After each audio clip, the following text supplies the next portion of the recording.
And welcome back to EDH Deck Building. I am your host, Demo, and this is Brewing with Underwhelming Commanders, episode 12. And I got a lot of votes on this one. I'm not sure why. I had the most votes on this poll since the very first Underwhelming Commanders video I did. I'm not sure what the reason is. The last video doesn't have an excessive amount of views, so my thinking is it must be the commanders that were available to vote for. We're starting out this week with Chisei, Heart of Oceans, 2 blue, Spirit, 4/4 with Flying. At the beginning of your upkeep, sacrifice Chisei, Heart of Oceans unless you remove a counter from a permanent you control. Very unique and interesting ability, and of course that's the ability we're going to want to build around here, right? I'm not going to build a deck just to be able to keep my Chisei in play necessarily. A 4/4 flyer is not exactly incredibly menacing in a commander game. For me, I want to take advantage of the fact that I am removing counters from stuff. So how can we do that? Well, the first thing is with sagas, and cue the people in the comments section telling me I'm saying that word wrong. Time of Ice and Mirari Conjecture are going to be great. Unfortunately, there's not a ton of mono blue sagas, and we want the ones that are going to work in the deck. We're not just going to throw them in here just because. They got to work with what we're doing. Time of Ice is going to work. Tapping people's creatures is always going to be good. They don't untap during their controller's next untap step, so that's great. And being able to keep between the 1 and the 2 is going to be important, right? Mirari Conjecture as well. The first one is going to be return an instant card from our graveyard to your hand, and the second one's going to be return a sorcery from our graveyard to your hand. So whichever one we want to use, right? If we want to keep it on the 1 because there's instants in our graveyard that we want to keep getting back, we can do that. Remove a counter so it stays on 1, right? It's going to come into play, it's going to have a counter on it as soon as it comes into play, and then on our upkeep we're going to remove that counter, and then on our main phase when it triggers again, it's going to go back to 1. Or if we want to return a sorcery, we can let it go to 2 and then keep removing the counter again so that it keeps returning sorceries from our graveyard to your hand. So whichever one we prefer, right? Whether it be 1 or 2. The 3 is not going to matter, right? Once it gets to 3, it's gone. There's nothing we can do about that. It's mostly the 1 and the 2. Kiora, Best Sea God is also going to be great. We want to keep creating those 8/8 blue Krakens with hexproof turn after turn is going to be good. Tapping all non-land permanents target opponent controls. They don't untap during their controller's next untap step. That's going to be really good to keep repeating once we get down to a single opponent, I think. Madome's Prophecy is not fantastic. You know, really the middle ones, choose a card name, and when you cast a spell with the chosen name for the first time this turn, draw 2 cards.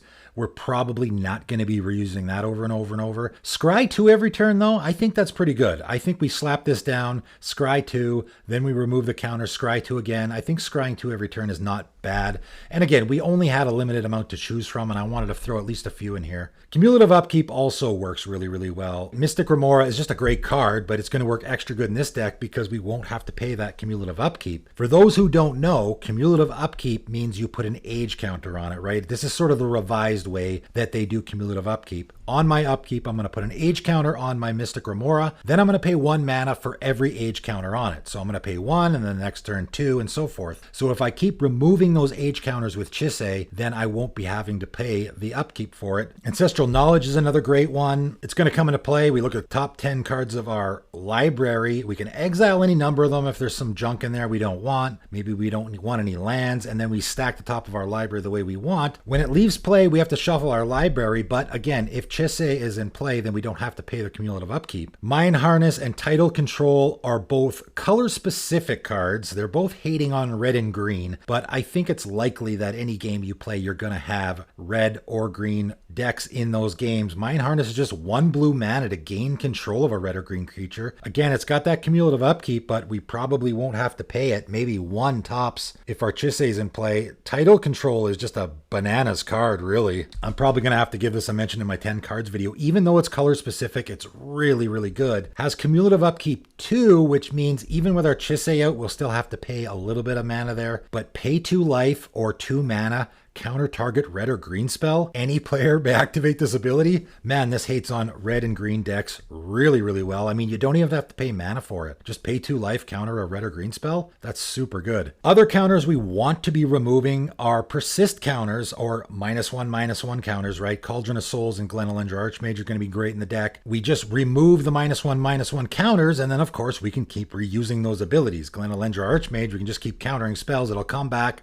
We remove that -1/-1 -1 counter, and then it'll come back again. Chronozoa is a really interesting one. 3 and a blue illusion 3/3 with flying. Has vanishing 3. This permanent enters the battlefield with 3 time counters on it. At the beginning of your upkeep, remove a time counter from it. When the last one is removed, you sacrifice it. When Chronozoa dies, if it had no time counters on it, create 2 tokens that are copies of it. So we don't want counters on our Chronozoa, right? We basically want it to die as fast as possible. So we want to get those time counters off as fast as possible, because then we get the 2 copies. So Chisei is going to be great with that. Quicksilver Fountain is another fantastic one. 3 mana artifact. At the beginning of each player's upkeep, that player puts a flood counter on target non-island land they control of their choice. That land is an island for as long as it has a flood counter on it. Okay, so it's not anything else. Whatever, it was a Maze of Ith before, now it's an island. It only acts as an island. It taps for blue mana, does nothing else. Their Cabal Coffers is now an island. It taps for blue mana and nothing else. Similar to what a Blood Moon does, right? It just turns everything into mountains.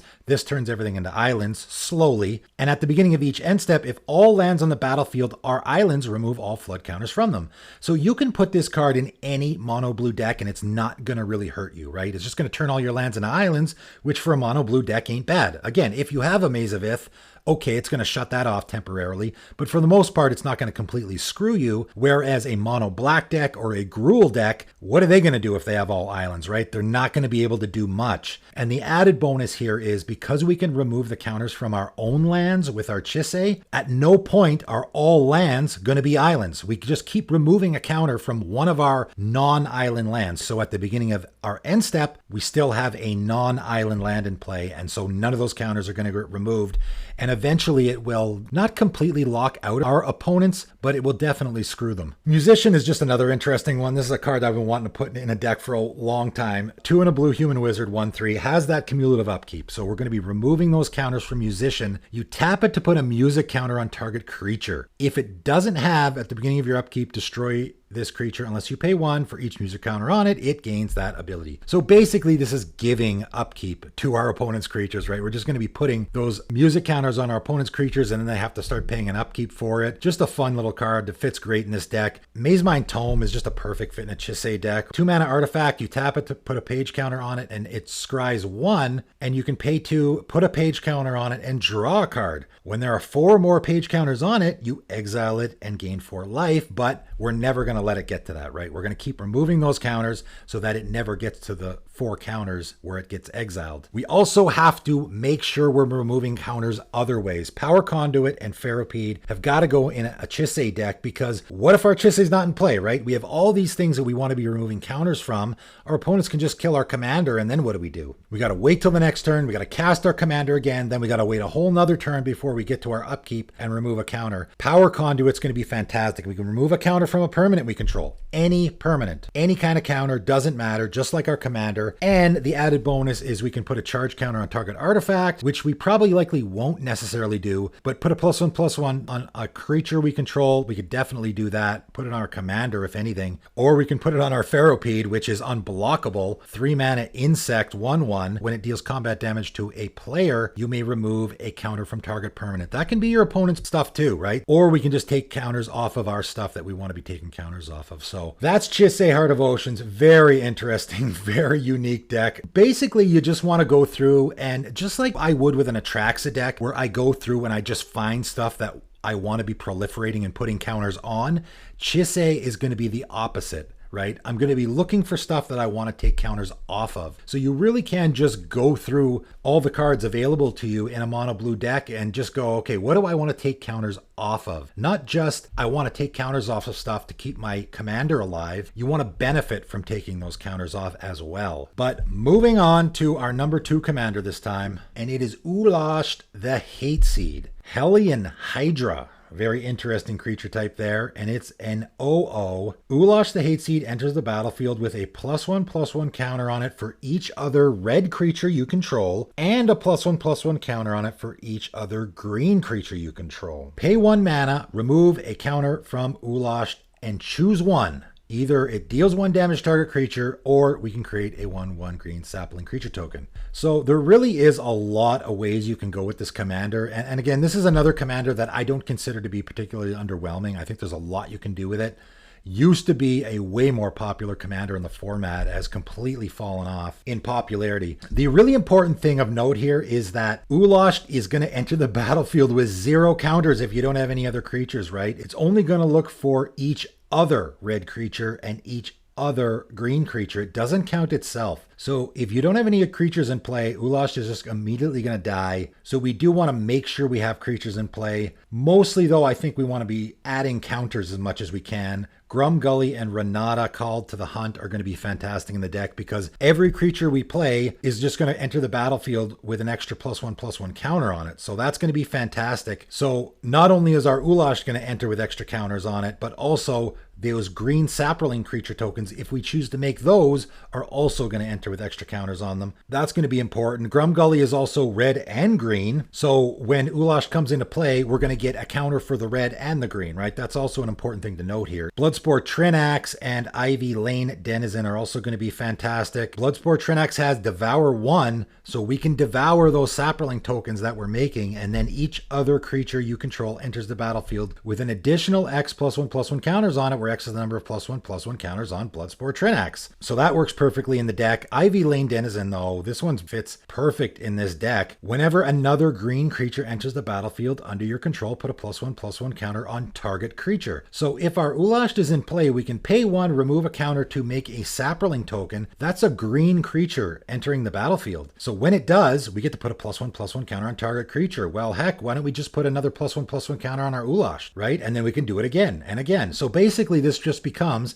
for every 1 mana you have, create a green Saproling token. Pretty fantastic, those two working really, really well together. You know, ultimately, I think we're going to go more of a +1/+1 counters theme with this deck. For me, I don't want to rely too much on having a whole bunch of creatures in play so that my Ulasht is going to enter the battlefield with a bunch of counters on it. I have a feeling you're going to be not casting your Ulasht a lot if you're doing that. I would much rather just be putting counters on my Ulasht after the fact, or doubling the counters we put on them, right? Hardened Scales and Doubling Season, I think I got to go in this deck. Hardened Scales is just going to add an extra 1. Doubling Season obviously is going to be extra good because we're making those tokens. So now we can double up that effect as well. We actually have a few token effects in this deck. So I think Doubling Season, even though it's a really expensive card, definitely you're going to need to find room for it in this deck. Slurk All Ingesting is an interesting one. 5 and a green. Ooze, OO, enters the battlefield with 5 +1/+1 counters on it when Slurk or another creature you control dies. If it had a +1/+1 counter on it, put a +1/+1 counter on each creature you control that has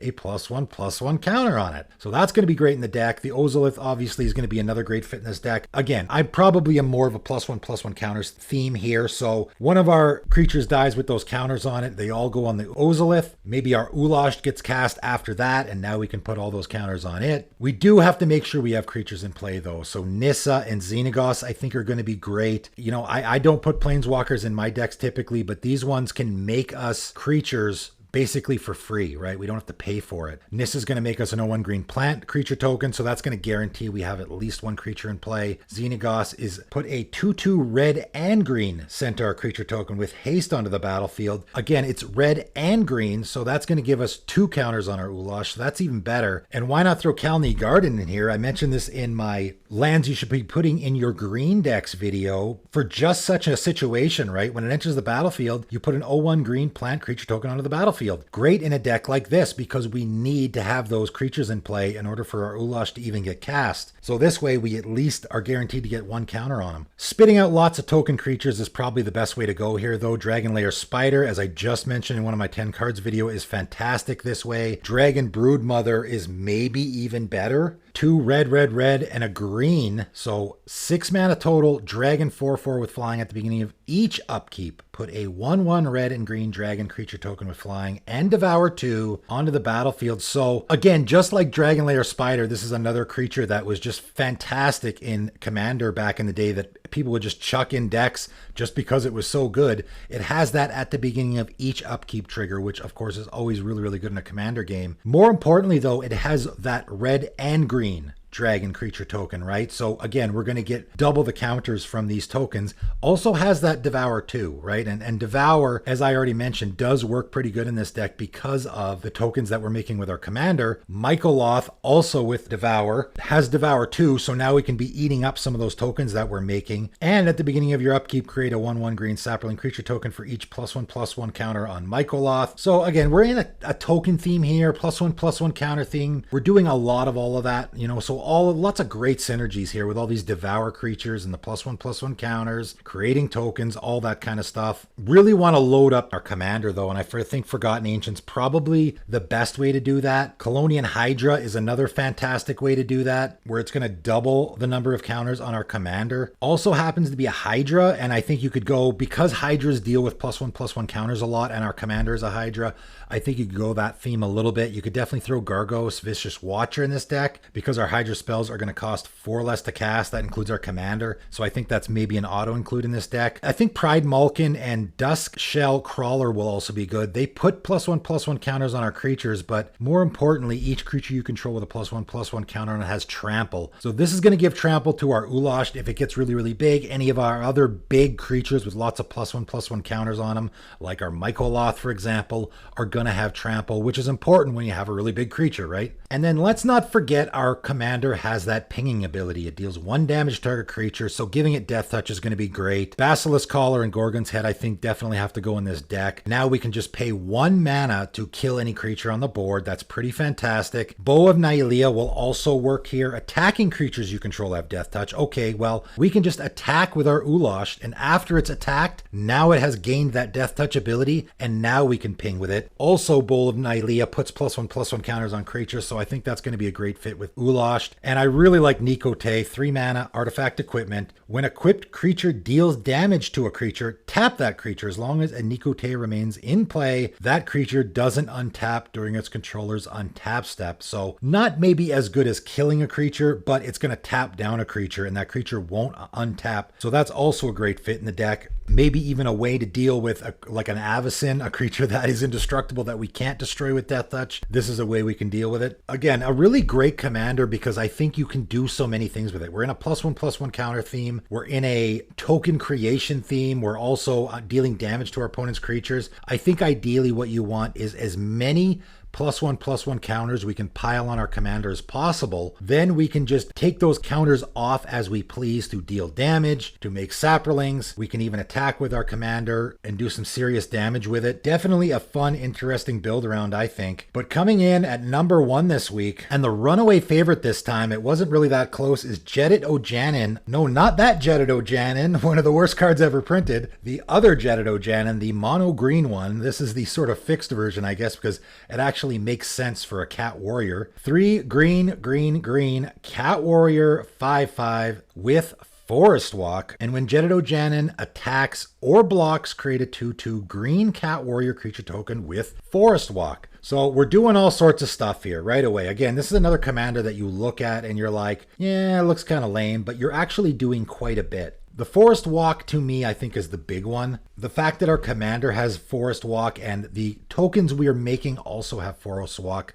really, really important, right? So green being, I think, maybe the most popular color in the entire format, it's likely that your opponents will already have Forest, right?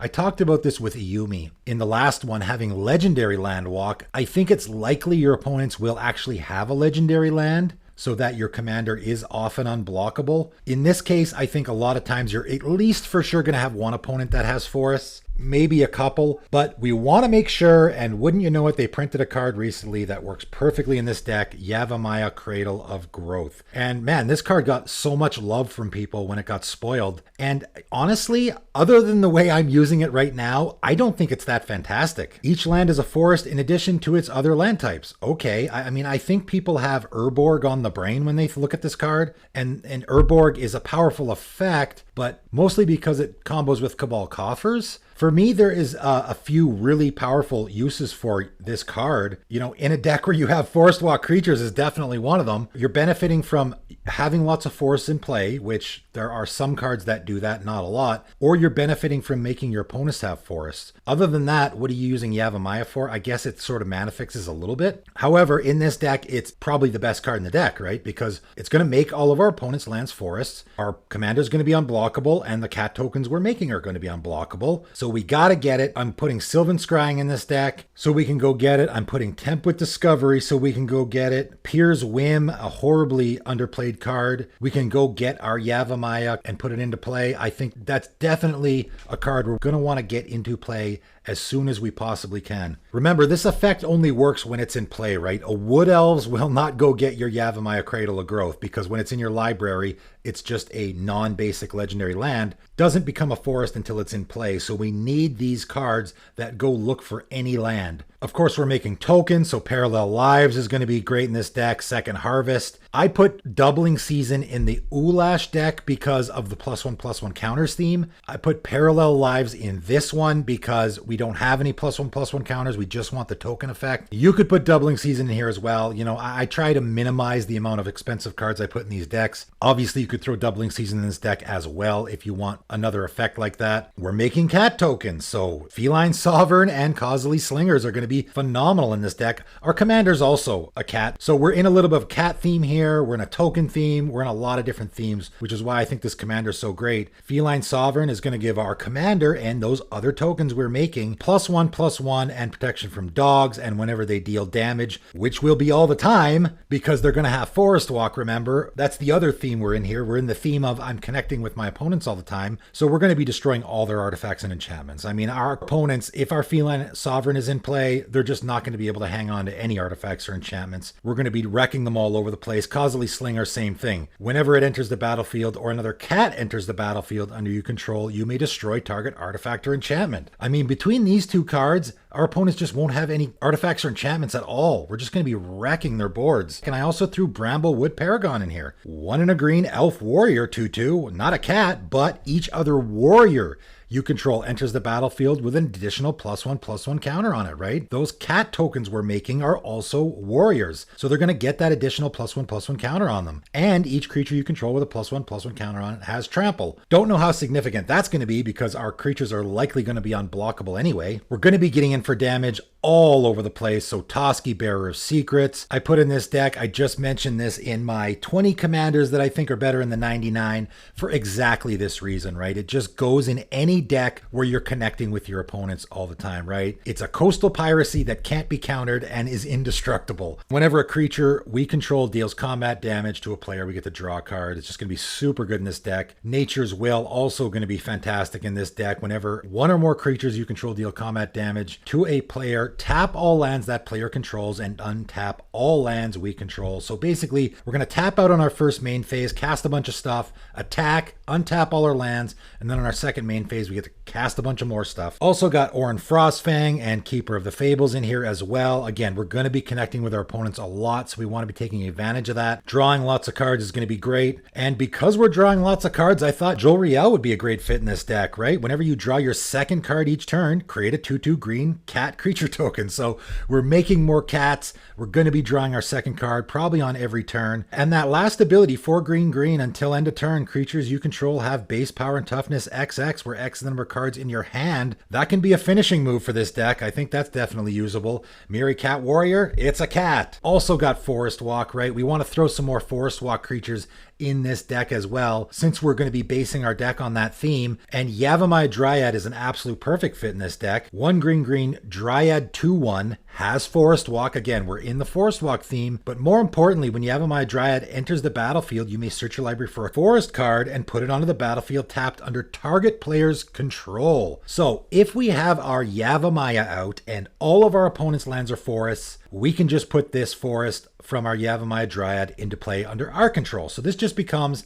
a Farhaven elf, right? It just becomes a ramp card. If all of our opponents are already playing Forest, it just becomes a ramp card. But if we don't have our Yavimaya, if it gets destroyed by some effect, and we want to make our creatures unblockable to that mono black player that our opponent is, we can put this Forest from our Yavimaya Dryad into play under their control. Yes, we are ramping them, but more importantly, we're giving them a Forest, so all of our creatures are now unblockable. That's really the important part there. Our commander says when it attacks or blocks, create a 2/2 green Cat Warrior creature token. So likely we'll be attacking and getting that token, but we can also block if our opponents actually want to attack us. You know, I don't know how much that scenario is going to come into play. If our commander is up and able to block, they likely won't attack us anyway. However, I did throw a couple of pieces in here, Haunted Cloak and Sword of Vengeance, that are going to give our commander vigilance so that we can attack with it all the time and also leave it up as a blocker if we want to actually block with it. Also, this is maybe a little bit of a Voltron strategy here, so throwing equipment on our commander is pretty good.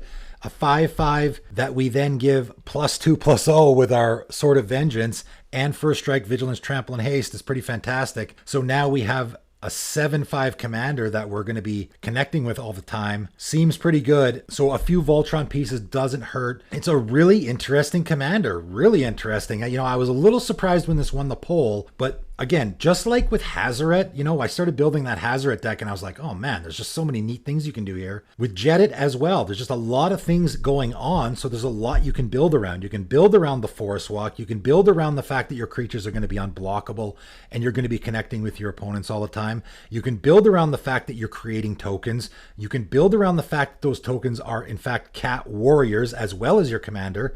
So you can do a little bit of a tribal thing here as well. Lots of really great things going on in this deck. What I love most about this series is I get to build decks around all these interesting commanders that I probably would never eventually get to. You know, now I get to actually do it, and I love building decks. And of course, the deck list for Jedit Ojanen of Efrava is in the description below. Check it out if you want to play this deck. And the poll for the next Underwhelming Commanders video is in the description as well. So go there and vote so we can see which commander is going to get a deck in the next Underwhelming Commanders video. But that is it for today, and thanks for tuning in.